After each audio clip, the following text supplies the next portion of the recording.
takdirnya sudah ditulis. Karena Allah bisa mengubah takdir lewat doa dan harapan.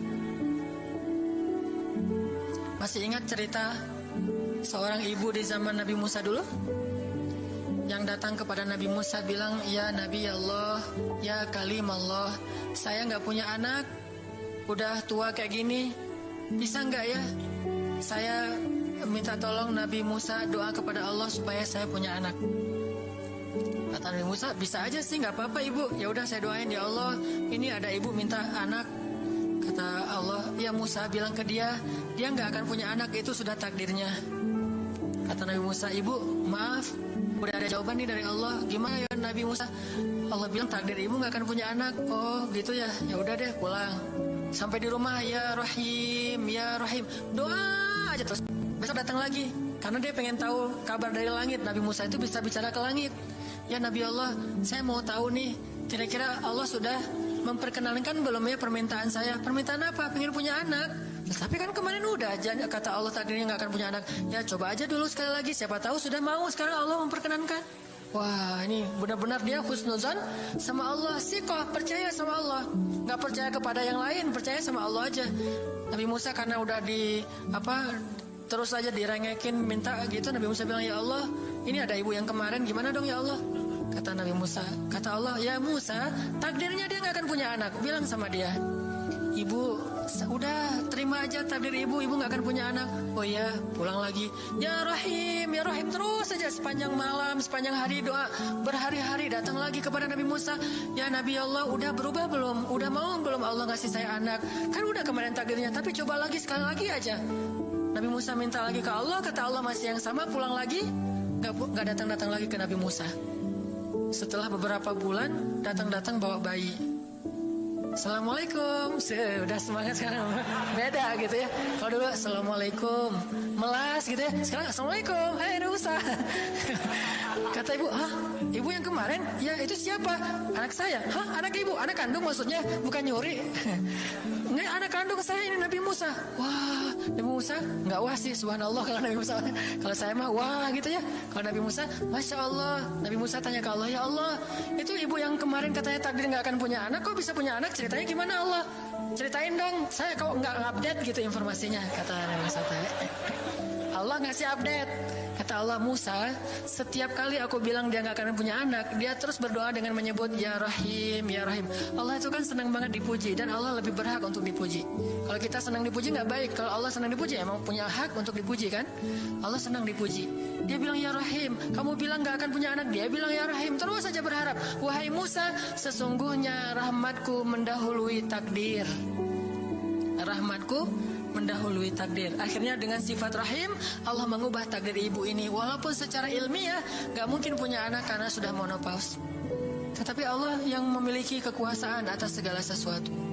Nah, tips pertama adalah kalau kita pengen doanya powerful, melahirkan mukjizat dan keajaiban, adalah as-siqah billah. Harus percaya sama Allah. Pertama, percaya bahwa Allah Subhanahu wa taala itu maha kuasa mengubah apapun yang dia kehendaki. Apa yang Allah ingin, masya Allah, kan pasti terjadi. Wa man lam yasha lam yakun. Kalau Allah nggak pengen, nggak akan terjadi. Jangan suuzon sama Allah terus bilang, nggak enak banyak minta, amal saya sedikit, mending saya beramal aja nggak usah banyak minta. Jangan memperlakukan Allah seperti kita memperlakukan makhluk. Orang kalau kita banyak minta, dia akan kesulitan. Lama-lama dia akan merasa terganggu. Tapi Allah kalau nggak diminta, dia marah. Manusia kalau kita minta banyak-banyak, dia marah. Allah kalau kita nggak minta, dia malah marah. Masya Allah ya, luar biasa. Allah tuh senang banget kalau hambanya meminta. Sehingga di antara hamba yang paling Allah cintai, di antara hamba-hambanya, hamba yang paling banyak menengadahkan wajah dan telapak tangannya. Ilahi, ilahi, minta sama Allah. Allah tuh suka banget diminta. Orang yang suka meminta itu bahasa Arabnya awwahun. Inna Ibrahim la awwahun halim. Ibrahim itu hamba yang awwahun halimun. Awwah halim. Halim itu artinya menahan amarah. Awwah da'a. Da'a artinya banyak berdoa. Kalau da itu berdoa. Kalau da'a senang banget doa. Ada masalah dikit, ilahi, robbi, ngadu aja ke Allah, manja gitu. Dan Allah tuh senang banget dengan hamba yang kayak gitu. Sehingga sampai Nabi mengatakan, mintalah kepada Allah walaupun cuman garam. Garam aja minta ke Allah. Sepele banget masalah kita. Ya Allah, mudah-mudahan nanti nggak macet ya. Minta sama Allah. Kok macet ya Allah? Ya biar kita sabar. Udah tahu jam macet berangkatnya telat gitu ya, jangan salahin Allah. Tapi minta, bilang, biasakan kita tuh komunikasi sama Allah dengan manja. Ya Allah, mudah-mudahan saya bisa jawab ujiannya. Udah belajar sih ya Allah, cuma nggak tahu kan semuanya di tanganmu. Minta ke Allah, Bismillahirrahmanirrahim, makan ya Allah, ini rezeki darimu, makasih ya, makan. Kalau bahasa lainnya makasih, alhamdulillah, alhamdulillahilladzi at'amani hadza wa razaqanihi min ghairi haulin minni wala quwwah. Hafal tuh? Kalau nggak hafal, udah aja Bismillah lah. Alhamdulillah gitu. Bismillah ya Allah, masya Allah nih rezeki darimu. Udah selesai makan, udah sendawa gitu. Alhamdulillah, Allah baik banget. Ngomong sama Allah, sering-sering komunikasi sama Allah. Dan Allah itu wa huwa ma'akum aina ma kuntum. Dia bersama kalian dimanapun kalian berada. Bersama ya, bukan ada. Kalau ada itu beda. Allah di mana-mana itu beda. Tapi Allah bersama kalian itu artinya Allah melihat, Allah mendengar, Allah menyaksikan, Allah mencatat, Allah maha menilai bersama kita. Kalau ada, dia bertempat. Sehingga nanti kalau ada anak bilang, "Mah, Allah di mana?" Allah ada di mana-mana, Dek. Ntar dia malah karena cerdas, kalau gitu di WC juga ada, kan nggak boleh kan? Ini jawaban yang keliru, kurang filsafat. Allah itu bukan ada di mana-mana. Allah bersama kita dimanapun kita berada. Itu beda. Kalau bersama, ma'iyah artinya Allah melihat, menyaksikan, mendengar, menghargai, dan terus memelihara dimanapun. Sehingga nggak usah khawatir bahwa ini mah nggak di masjid, nggak apa-apa. Selama bukan di tempat yang najis, seperti di kamar mandi atau di mana yang tempat-tempat yang nggak boleh, kita itu mah nggak. Tapi yang di tempat yang umum, di pasar, di jalan, lagi di kendaraan, di dalam masjid, di luar masjid, Allah, ilahi, Rabbi. Kalau perlu lebih lebih manja lagi, pakai irama dikit, Allah gitu. Kayak orang manggil temennya gitu. Atau kita miss call Allah dulu, ya Allah. Udah nggak ngomong apa-apa. Itu miss call, miss call Allah. Ngapain miss call? Caper, kangen sama Allah. Allah gitu lagi. Itu zikir kan? Allah, Allah, Allah. Kata Allah, ada apa hambaku? Allah lagi terus aja Allah. Di miss call berkali-kali, pas Allah buka, wah 100 miss call. Allah 100 kali zikir. Udah 100 kali miss call, Allah yang telepon balik. Ada apa hambaku? Wah, ditelepon sama Allah. Lewat kejadian-kejadian hidup, tiba-tiba ada kejutan dari Allah. Langsung bilang sama Allah, thanks Allah. Kan romantis tuh sama Allah. Jangan cuma sama cewek doang bilang thanks, segala macam bahasa-bahasa yang keren. Sama Allah juga harus keren. Tapi setelah thanks, alhamdulillah, karena itu yang paling baik. Intinya harus percaya sama Allah. Allah tuh senang banget didoain, kita berdoa kepadanya gitu. Allah tuh senang. Terus makna percaya sama Allah juga, kita percaya bahwa Allah itu nggak akan ngecewain orang yang berdoa. Ujibu da'watad da'i idza da'an. Aku pasti mengijabah doa hamba-hamba yang berdoa kepadaku. Enggak usah khawatir, pasti diijabah. Tapi kok masih belum aja Ustaz? Nah, kita harus belajar apa itu makna diijabah. Jangan-jangan Allah udah mengijabah, kita nggak ngerti. Kayak ada analogi tentang orang yang tenggelam, terus dia meninggal sambil menuduh Allah, Allah kok nggak nolong saya? Bukankah aku sudah mengirim pelampung? Jadi pelampung itu cara Allah menolong kita. Kita berharap ditolongnya tiba-tiba samar aja di pantai. Nggak kayak gitu. Allah punya cara. Sehingga kita harus belajar memahami maksud Allah.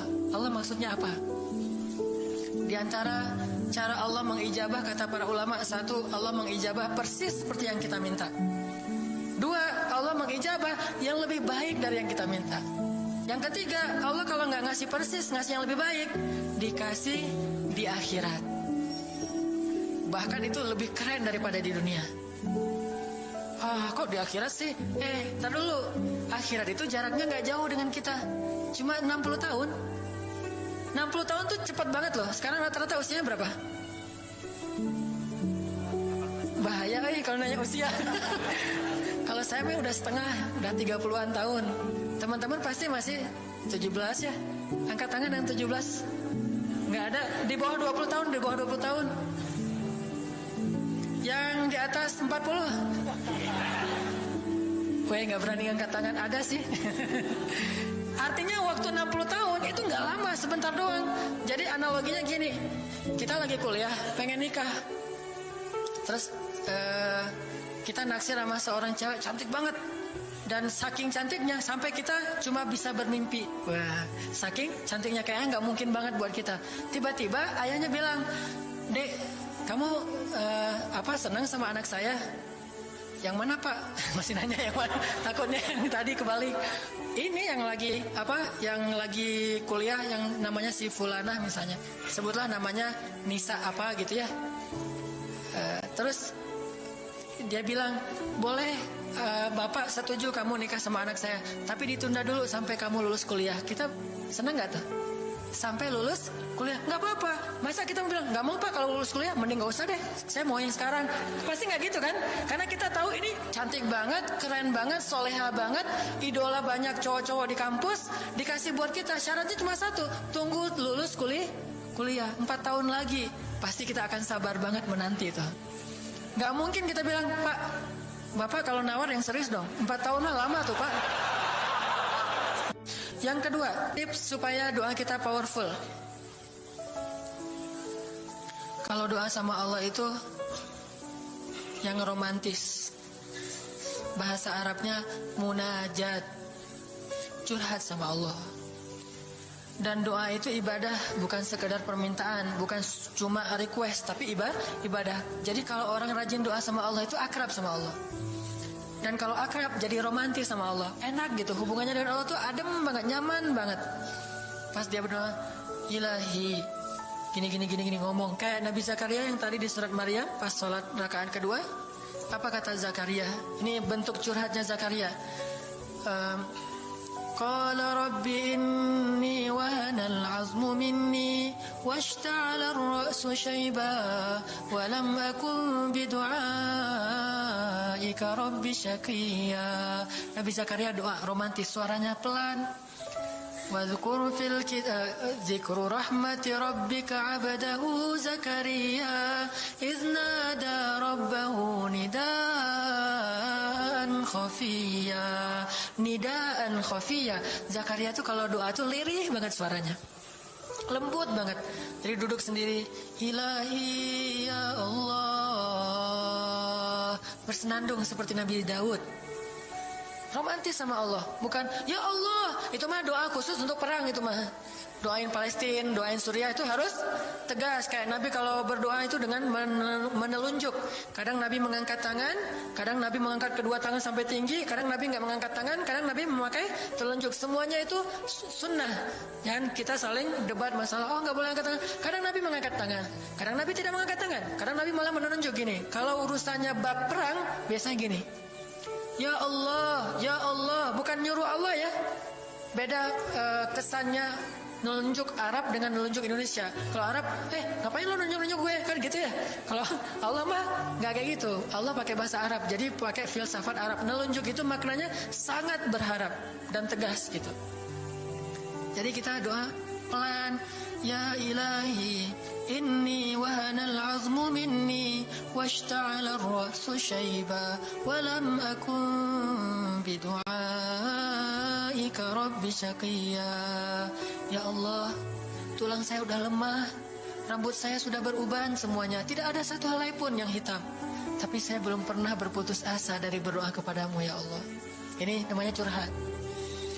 Wa inni khiftul mawaliya min warai. Ya Allah, saya takut banget kalau saya meninggal tidak ada yang meneruskan dakwah saya, sedangkan Bani Israel itu mudah tergelincir.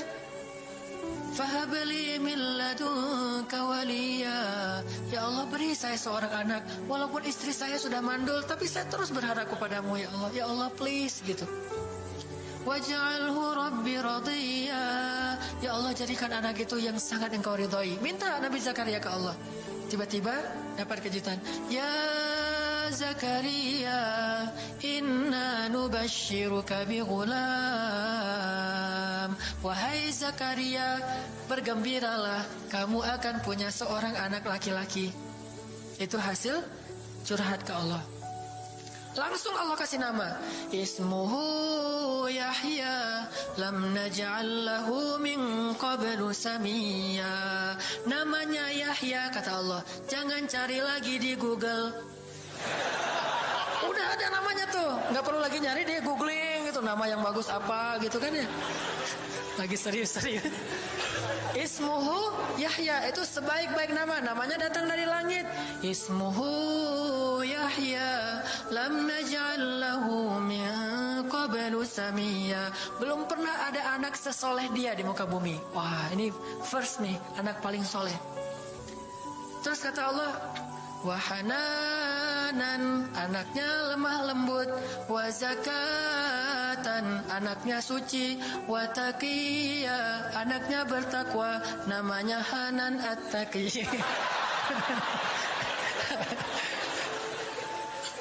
Itu mah doa ya, bukan GR. Karena saya juga belum bertakwa. Hanya Allah yang tahu siapa yang paling bertakwa. Terus apa lagi sifatnya? Wa barram biwalidayhi, anaknya sangat berbakti kepada orang tua. Allah kasih spesifikasi anak yang Allah pengen ngasih ke Zakaria. Itu luar biasa sifat-sifatnya. Wa barram biwalidayhi, enggak pernah nyakitin orang tua. Walam yakun jabbaran 'asiyya, enggak pernah berlaku kasar, tidak pernah bermaksiat, enggak pernah berdosa tuh Yahya. Wassalam, Allah menjaga dia. Wassalamun alaihi yauma wulida, Allah jaga dia ketika dia lahir. Wa yauma yamutu, ketika dia wafat. Wa yauma yub'atsu hayya, ketika dia dibangkitkan. Wah, ini dijamin dunia akhirat sama Allah. Hasil munajat.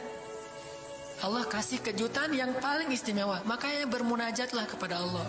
Ya Allah, titikkan air mata, ngomong sama Allah masalahnya apa.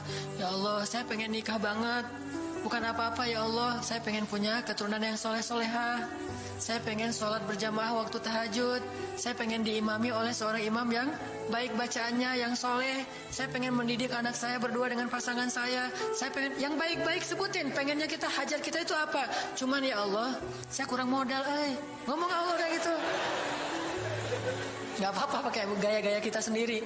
Gaya Sunda, gaya apa, bebas lah. Ya Allah, kurang modal banget, gimana nih ya Allah? Tapi kan Engkau maha kaya ya Allah, bilang gitu. Dan Allah akan mengatakan, lihat hambaku memujiku. Kan kayak kita bilang, Alhamdulillahi Rabbil Alamin. Allah bilang, hambaku memujiku. Ar-Rahmanir-Rahim, hambaku mengagungkanku. Maliki Yaumiddin, hambaku gimana sih hadisnya? Kan gitu kan ya. Allah merespon setiap ucapan hambanya. Jadi kita bilang, tapi kan Engkau maha kaya ya Allah. Oh iya benar. Cuman saya belum juga nemu siapa calonnya ya Allah. Nah, tapi kan Engkau maha tahu ya Allah. Oh iya. Nanti Allah tiba-tiba dalam mimpi disebutin gitu. Wah, jelas spesifikasinya, wajahnya kayak gini, senyum-senyum ke kita di dalam mimpi gitu ya. Terus kasih kartu nama. Pas kita bangun ternyata kartu namanya ada di tangan kita. Cie, kayak di film. Bisa gitu. Tiba-tiba ke save di HP kita ada nama yang saya perasaan nggak pernah nge-save nomor ini deh. Malaikat yang nge-save. Itu semuanya mukjizat dari Allah. Nggak usah khawatir. Allah punya cara. Tadi mah walaupun herai, tapi sebetulnya pesannya adalah Allah itu punya banyak cara untuk menolong hambanya. Tidak usah kita atur gimana caranya. Bukan kita yang mengatur caranya, kita hanya bermohon kepada Allah. Allah yang punya sekian banyak cara. Allah bisa pakai cara ilmiah, bisa cara yang tidak ilmiah, bisa cara yang berlawanan dengan ilmiah. Ilmiah itu kan ciptaan Allah. Jadi jangan mengukur dengan logika kita. Tapi mengikhtiar dengan logika kita harus. Kalau ikhtiar harus ilmiah. Tapi kalau iman gak perlu ilmiah. Sakit, ikhtiarnya ke dokter. Tapi yakinnya gak boleh yakin sama dokter. Ikhtiarnya seilmiah mungkin. Tapi imannya gak boleh ilmiah, Rabbaniyah. Allah berkuasa dengan ilmiah, tanpa ilmiah, bertentangan dengan ilmiah. Allah bisa menciptakan seseorang dari ayah dan ibunya, bisa tanpa ayah tapi punya ibu doang seperti Isa. Atau bisa nggak punya ayah, nggak punya ibu seperti Adam. Allah bisa menciptakan onta dari induknya, bisa keluar dari batu seperti untanya Nabi Soleh. Allah maha kuasa, makhluk tidak kuasa. Minta sama Allah dengan harapan-harapan yang indah, munajat. Ini sekarang coba kita dengar bagaimana munajatnya Nabi ketika pulang dari Taif. Nabi itu kan sedih banget pulang dari Taif. Luar biasa dihinanya oleh orang-orang Taif. Di antara penghinaan orang Taif yang masih terekam oleh sejarah itu, orang Taif mencemooh Nabi dengan mengatakan, emangnya benar kamu itu, emangnya benar Allah mengangkat kamu jadi Nabi? Itu penghinaan. Dihina gitu. Muhammad, beneran gitu Allah mengangkat kamu jadi Nabi? Kayak gak ada orang lain, kata orang Taif. Terus ada lagi yang bilang, Muhammad, kalau kamu itu seorang nabi, saya tidak berani ngomong sama kamu, nanti saya terkutuk. Tapi kalau kamu bukan nabi, pendusta, ngapain juga saya ngomong sama kamu? Jadi mending gak usah ngomong aja daripada ngomong dengan pendusta. Intinya dia gak mau ngomong sama nabi, tapi meracau. Dia bilang, kalau kamu nabi, kalau saya berdebat kamu, saya akan dikutuk. Kalau kamu bukan nabi, berarti kamu pendusta. Ngapain juga saya berdebat sama kamu, menghina. Ada yang bilang, hei Muhammad, pergi kamu, jangan dekat-dekat dengan kampung kami. Disuruh anak kecil mengusir Nabi. Bayangin, bagi orang semulia Rasulullah diusir oleh anak kecil, dikejar-kejar pakai batu kerikil, dilemparin. Itu luar biasa, berat banget perasaan beliau. Sama anak kecil, sama perempuan, sama budak-budak. Yang laki-lakinya tuh hanya bersorak di belakang. Perempuannya, bagi orang Arab, dihina oleh perempuan, itu luar biasa penghinaannya. Makanya di Mesir, pengalaman saya ketika di Mesir, orang Mesir itu paling takut sama cewek. Di pasar kalau ada ibu-ibu yang belanja, Mang, bungkusin yang ini, dibungkusin. Nggak jadi deh, yang itu aja. Ya, bungkus lagi. Kayaknya nggak jadi yang itu aja. Sampai 3 kali si Mangnya nggak boleh marah. Kenapa? Cewek. Itu di Mesir tuh. Kalau di kita, wah, udah habis itu. Nggak usah cewek yang sebaya, ibu-ibu aja bisa dihina di kita kan ya, nggak menghormati orang tua. Kalau di Mesir, perempuan apalagi yang udah usia orang tua itu sangat dimuliakan. Naik bus gitu, ada ibu-ibu orang Mesir kan gede-gede tuh, naik bus, ya naik bus aja, naik damri gitu susah. Akhirnya barang-barangnya pada diambil sama orang-orang di dalam, dia naik sendiri. Bismillah, masya Allah, gitu-gitu orang Mesir teh kalau lagi naik damri. Pas udah di atas, semua orang berdiri mempersilahkan dia pilih tempat duduk yang mana. Itu budaya yang mungkin di Singapura juga, pas saya ke Singapura kayak gitu. Tapi kok di Indonesia agak-agak jarang nih. Sering ada laki-laki muda duduk di halte atau di mana tempat-tempat umum, sementara di sebelahnya ada ibu-ibu yang gendong anaknya, tapi nggak ada tempat duduk. Di mana rasa malu dan rasa penghargaan terhadap perempuan. Makanya kalau sampai seorang ribut dengan perempuan di tempat umum, itu di Mesir aib banget. Jadi kalau kita ramai sama seorang cewek atau seorang ibu-ibu di tempat umum, pasti orang-orang Mesir akan marahin kita, nggak marahin dia, walaupun dia yang salah. Ya aib kata orang Mesir. Aib jangan kayak gitu, aib jangan kayak gitu. Tapi kalau kita berantemnya sesama laki-laki, dia akan bilang sallu ala nabi, salawatlah kepada nabi. Kayak gitu cara mendamaikan pertengkaran di Mesir. Dan menurut survei kecil-kecilan saya, orang Mesir itu paling sering bertengkar di bus kalau lagi bulan puasa, lapar soalnya. Itu sering banget, asal bulan puasa ramai di bus. Wah, orang Mesir kan suaranya kencang ya, kayak singa gitu. Ramai di jam 2 orang. Akhirnya yang lain bilang sallu ala nabi, langsung sallallahu alaihi wasallam lagi. Tapi dia sempat salawat dulu. Kalau di kita kan apaan sih, nggak ada hubungannya juga, nggak nyambung, keles gitu. Kalau di Mesir mereka paham, kalau dibilang nabi langsung mereka menghargai sallallahu alaihi wasallam, terus marah lagi. Ya amin, sallu ala nabi sallallahu alaihi wasallam lagi. Kadang-kadang saking marahnya sallu ala nabinya sambil marah sallallahu alaihi wasallam, saya bilang juga. Jadi sampai ada yang bertengkar 2 orang disikapin dengan bijak. Orang Mesir kalau marah tuh suka bilang keledai, ya hamar, wahai keledai gitu. Terus yang orang bijak ini kayaknya educated, dosen gitu kayaknya, dia bilang, emangnya ada keledai selain engkau di sini? Terus dia bilang, nggak ada. Ada. Apapun jawabannya salah. Namanya ada keledai selain kamu di sini. Kalau dia bilang nggak ada, berarti emang kamu sendiri. Kalau dia bilang ada, berarti kamu juga keledai. cerdas ya, luar biasa nih di Mesir saya dapat banyak luar biasa pengalaman. Intinya apa? Perempuan yang mengusir Nabi di Taif, perempuan, anak-anak, budak. Coba gimana perasaan Nabi? Itu benar-benar nelangsa banget, sedih banget. Begitu turun dari Taif, Nabi SAW kemudian istirahat, habis dikejar-kejar dari pagi sampai sore di kebun kurma. Nabi lagi istirahat, terus Nabi berdoa. Nih doanya saya bacain ya. Wahai Robku, kepada Engkaulah aku adukan kelemahan tenagaku dan kekurangan daya upayaku.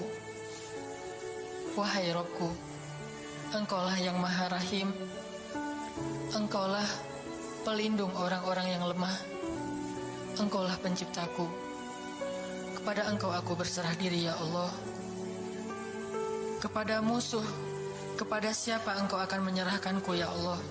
Kepada musuh yang akan mencelakaiku, atau kepada keluarga yang akan membantu urusanku. Tapi apapun itu, tidak ada keberatan bagiku asal Engkau tidak marah kepadaku. Mau diserahin ke musuh, gak apa-apa ya Allah. Mau diserahin kepada keluarga juga gak apa-apa, yang penting Kau gak marah ya Allah.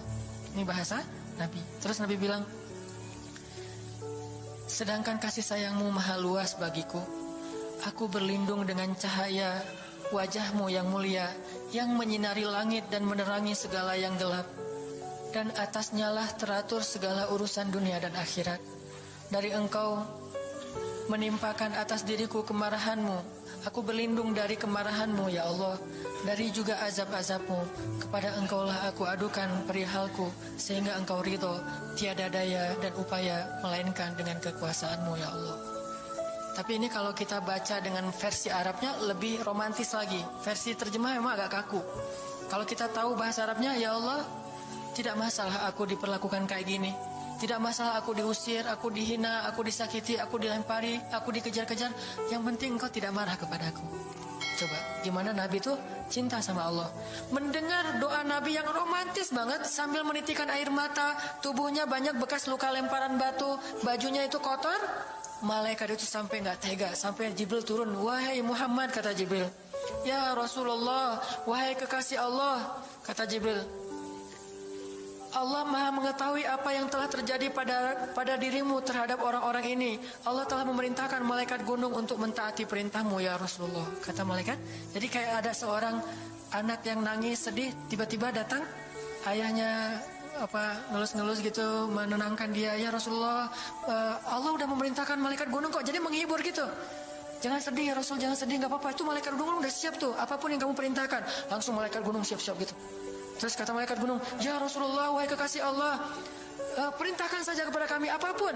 Jika engkau mau, kami akan timpakan 2 gunung ini kepada penduduk Taif, sehingga mereka mati terhimpit oleh gunung-gunung yang kami timpakan. Perintahkan ya Rasulullah, perintahkan. Kata Rasulullah, tidak wahai para malaikat.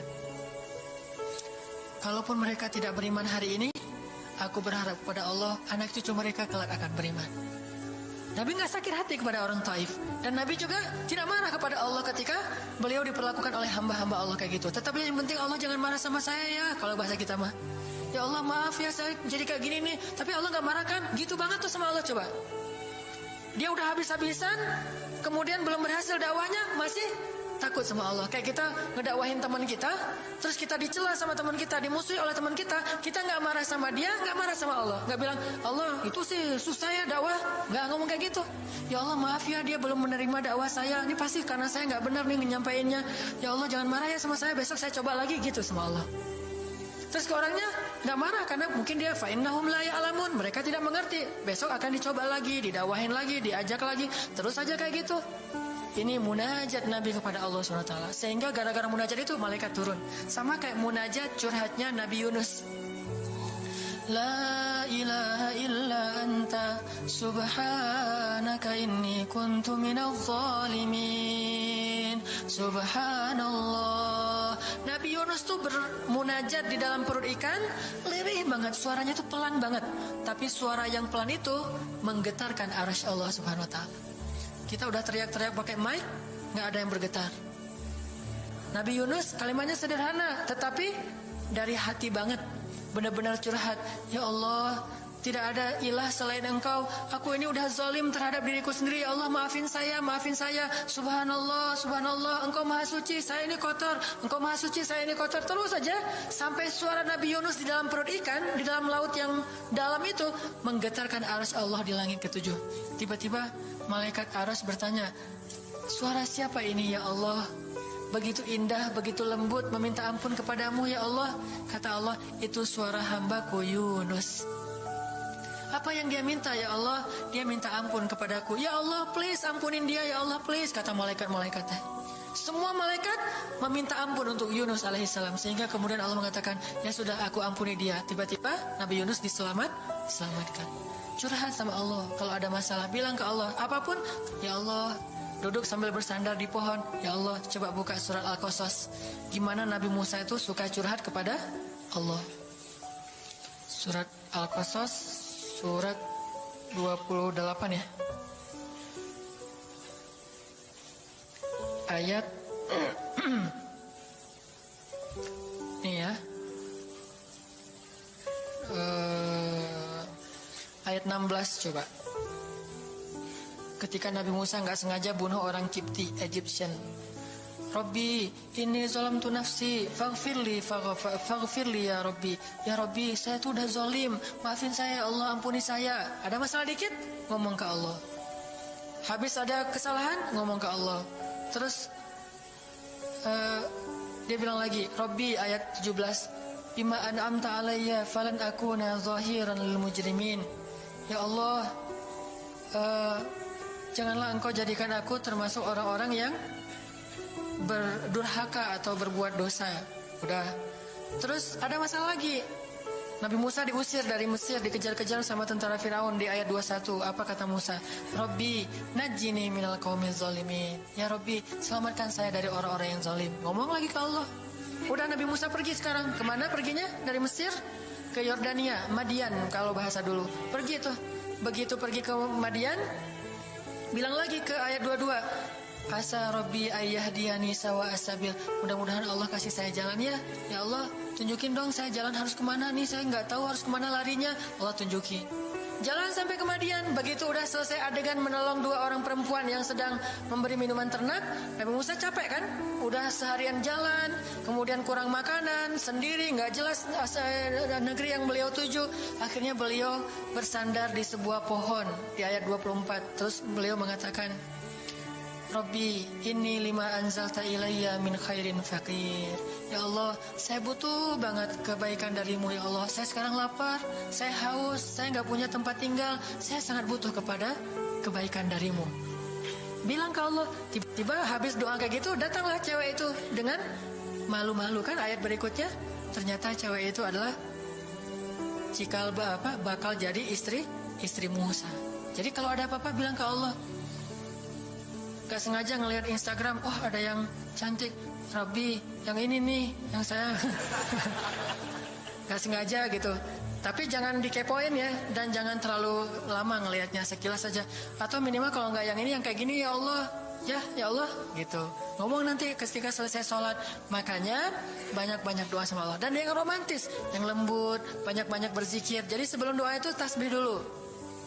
Tasbihnya dengan bahasa yang kita nyaman. Subhanallah, subhanallah boleh. Atau dinyanyikan juga nggak masalah dengan suara yang baik. Bukankah Nabi menyuruh kita menghiasi Al-Quran itu dengan suara kita? Dan diantara isi Al-Quran adalah zikir. Kita bisa bilang Subhanallah, Subhanallah, Subhanallah. Coba kayak gitu malam hari sendiri. Pasti orang yang lewat dekat rumah kita bakalan lari gitu ya, dikirain ada suara.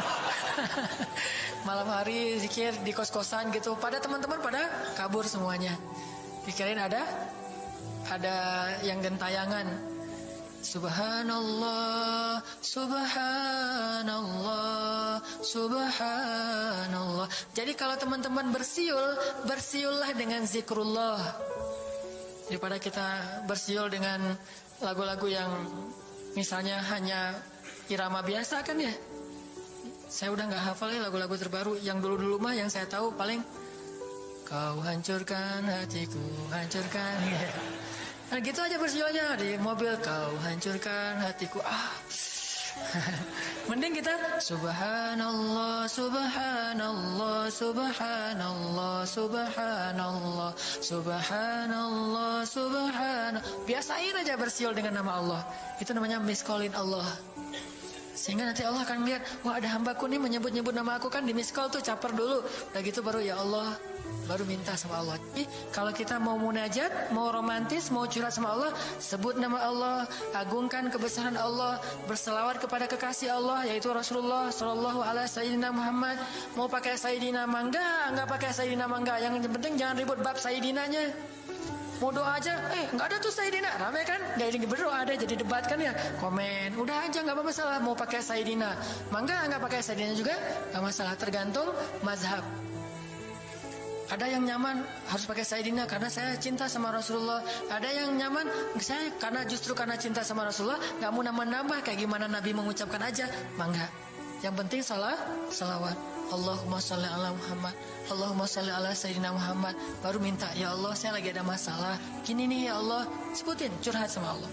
Dengan demikian doa kita akan diijabah insya Allah. Tapi ini baru berapa nih? Baru 2 ya. Ada beberapa tips untuk doa yang powerful. Insya Allah ini akan kita lanjutkan pada pertemuan yang akan datang. Gak usah terburu-buru, yang penting